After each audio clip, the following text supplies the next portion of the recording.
Today, I'll be sharing with you guys the latest updates from the government of the United Kingdom about their plans towards bringing health and care worker into the country. Let me start by saying I am not a legal immigration lawyer, neither am I an immigration consultant. All I do is research for information and bring it to you guys so that you can have an idea of what exactly is applicable and how it can be beneficial to you. Hello lovelies, you're welcome back to my channel. If you are new here, my name is Bola. Thank you so much for joining. If you are a returning subscriber, thank you for coming back again. On this channel, I share information about migration opportunities and my lifestyle as a nurse in the United Kingdom. So if that is something that can tickle your interest, please consider hitting the subscribe button down below in case you haven't. Today I bring to you guys information about the latest updates concerning health and care worker visa in the United Kingdom. There's been a lot of ugly stories around, there's been a lot of ugly news, and people has been doing a lot of terrible things, like terrible things. I've heard stories of people who pay huge amounts of money, as much as £7,000 to secure healthcare assistant jobs, and I'm like, how much do healthcare assistants even earn themselves? The money is not even enough. But when you tell people, it's like, you don't want me to come, you don't want me to migrate, you don't want me to move.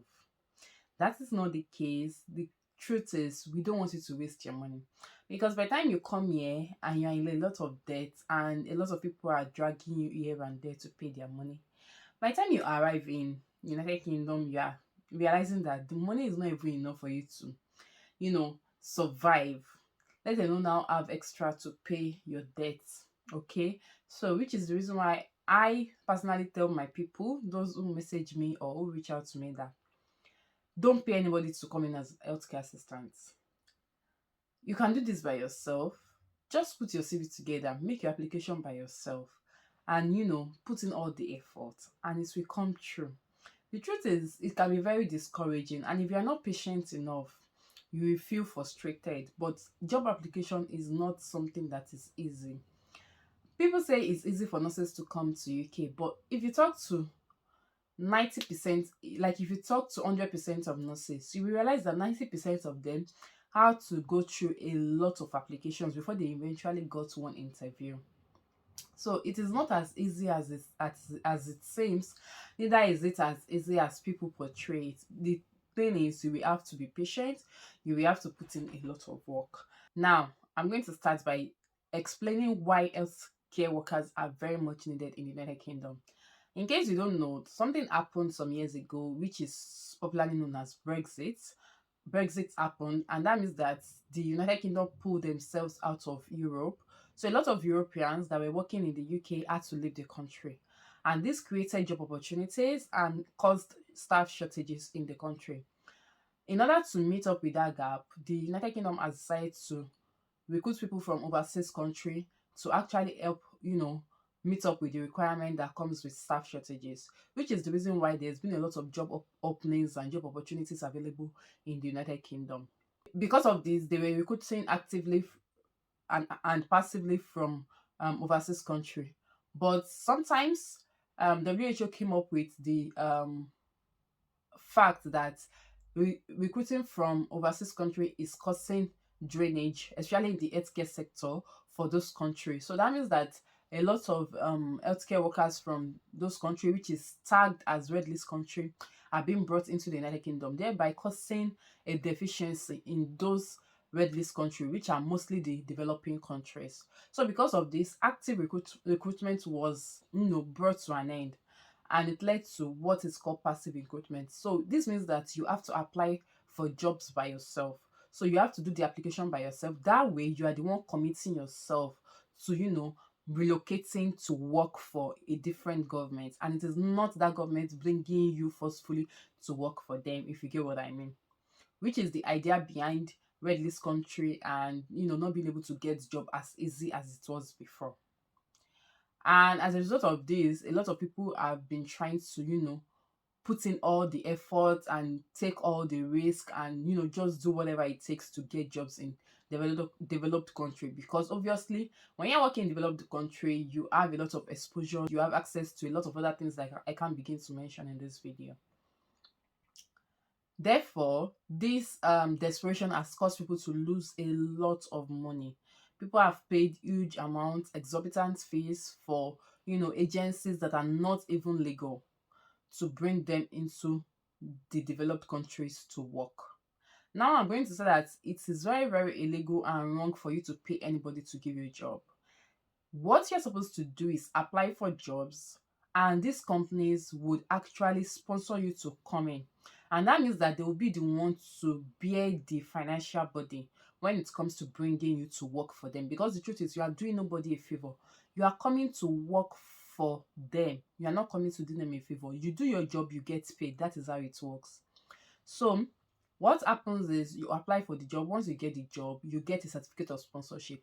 On no condition should you pay anybody for certificate of sponsorship. Certificate of sponsorship is the part of the company where they commit to say, okay, you are qualified to work with us and we are ready to bring you over. This is what you should use to apply for your visa. That is how it works, if you get what I mean. So it is very, very wrong and it is very, very illegal for you to pay anybody any amount to obtain a certificate of sponsorship. And I think the um this news of people getting scammed to get jobs has come to the ears of the government. They have come up with new recommendations as to how you can go about things and apply for jobs in United Kingdom, especially as healthcare work. Most commonly available one is the senior carer category, and it is the one that will still be available even after February 2023, which is the time people which is the period where people are saying that UK might likely cancel its assistant visa, but no, things are changing. Okay, so on the 15th of December 2022, the United Government released a new article. I'm going to leave the link in the description box so that you can also read through it, go into details, and understand what is at stake. Because the truth is, there's nothing I've come to tell you that is not from the gov.uk website. So there is no point lying about something or pitching something wrong to you. There's no point. So it says applying for health and social care jobs in the UK from abroad. What you should know: the international recruitment, the approved agencies, how you can avoid scams, employment offers and contracts. All the list of what you should know is already in this article. So I will advise that you go through it personally and you read through it. One of the key messages that you are supposed to check a recruitment agency and be sure that it is on the ethical recruiters list. So there are a list of agencies that are allowed to actually recruit from abroad. So you are supposed to go through this list and be sure that the recruitment agencies that you are using is on one of this lists. And the agencies on this list, they have signed up to act in line with the code of practice. Which one of it is you do not pay money to any agency to find work in the UK. This is illegal under the UK law. So even if you that you are paying, you are doing something wrong by paying somebody to get a job for you in United Kingdom, and you could be prosecuted for that. Okay, so you're not supposed to do that. It also admonishes that you should be aware of scams and job offers that sounds too good to be true. Example of potential scams, warning signs, I want to check out for are also in this article. Okay, so there are two main ways that the United Kingdom recruits international health and social care personnel. The first one is directly by an employer. So the employer will advertise on job boards. For example, if NHS is recruiting, they can advertise on track.jobs, they can advertise on nhsjobs.uk. They can also advertise on Indeed. So there are some verified jobs boards that is being used to actually put out job advertisements. The second way is through a recruitment agency or a recruitment organization. So the employing organization will contract with another organization to identify and facilitate their employment process. So the recruitment agency will be like a middleman. So for you to choose a recruitment agency, there are a list of ethical recruiters that has partnered with NHS to actually recruit people from overseas country. So the agency, listen to this, the agency fee of both the UK-based agencies and those based overseas are usually paid by the UK employer. Just like I said, it is the responsibility of the UK employer to actually pay, to bear the cost not your own responsibility. Okay? So, what are the scams you should look out for? Now, let's talk about that. You have to be aware of fee scam. If anybody is asking you to pay high fee to get health and social care job in the UK, please run. It is not allowed. Contract scam. The contract you sign has an excessive and unreasonable repayment clause on it. If the contract you are asked to sign has unreasonable and excessive clause of repayment on it, please do not sign it. So if somebody is saying that you need to pay a particular amount of money at the time you are leaving a job, it is contract scam. You are not allowed to sign that kind of contract. Next scam you should look out for is the job scam. So when you turn up to work in the UK, the job is not the same as what was promised. For example, if they say that the working hours is 37.5, only for you to come here and they are asking you to work for 48 hours, and this is not out of your own voluntary will to actually do extra shifts, please do not pick up such job, or you can report that company that you are working for. Next one is visa scam. So if somebody is encouraging you to get a full-time health or care social job in the UK on a student visa, where you are supposed to work for only 20 hours a week, do not take that visa. It is a scam. Okay? So another visa scam is you could be contacted by someone pretending to be from the UK Visa and Immigration Office, insisting that you've not paid your full visa cost and you need to pay more money or your visa will be cancelled.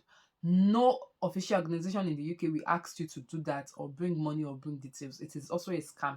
Watch out for that. Another one is fraudulent document scam. A company offers to get you 100% pass rate on your language exam, change your score, or provide you with fake qualification. Do not do it. If they find out, you can be prosecuted for that. Next one is identity scam. You submit a private document like age, birth date, or bank account numbers to an agency or employer, and they use it to commit identity theft. You must be very, very careful the person you give your details to, because most times whatever you are doing, they ask you for your date of birth in this country, because it's one of the easiest way to trace you and identify you as an individual. So you should be careful who you are sharing your details with. Okay? Other scams you should be aware of is if anybody is contacting you out of the blue, or somebody is asking you to pay recruitment fees, or the job sounds too good to be true. For instance, you've been recognized as a top performer in your field and you've been offered a position with no experience. See, there's no way you are going to get a job in the United Kingdom without experience. Even if it's 1 year experience, you see that experience, they are very, very big on it, and it is very, very much needed. So it is very, very unlikely for you to get somebody telling you that, oh, you don't need experience, just come. It is a scam. That's why they always ask for CV. That's why they always ask you, what have you done? Have you have an idea of this job you're applying for? Have you practiced it in any way? Okay, those are the things you need to be aware of. So how to know if a job is real? One of the ways to know if a job is real is you have to check out the website of that company. So once a recruiter contacts you and is asking you for your details, go to the website of that recruiter and find out the name of this recruiter, the company's name, their website. What do they stand for? What are they about? Are they approved by the government?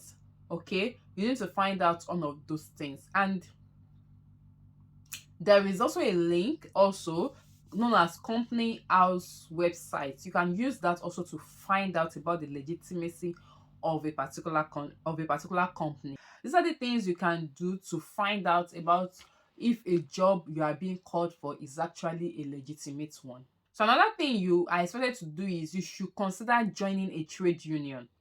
Once you actually get a job and you come here, consider joining a trade union, so that in case you get into trouble or something happens later, you will have like a support system to actually give you employment advice, to give you immigration advice, to give you access to legal services, to help you sort out a lot of other things. So there are a list of trade union you can join depending on your specialty. You could join British Medical Association via a medical doctor. You could join British Association of Social Workers if you're a social worker. You could join the GMB Union. You could join Royal College of Nursing if you are a nurse. You could join Royal College of Midwives if you're a midwife. You could join the Chartered Society of Physiotherapy if you're a physiotherapist. You could join Unison also if you are a nurse or a midwife or a healthcare assistant, whatever you are. Okay.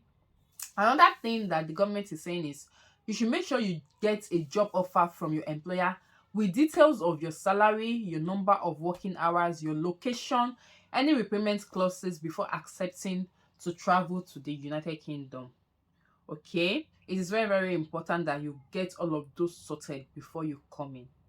Another thing you want to take note of is if there's going to be any changes to your contract, your employer must first speak with you, have a conversation with you, find out if it's convenient for you before they change your contract. They have no right to change your contract without your notice or without you being consulted first.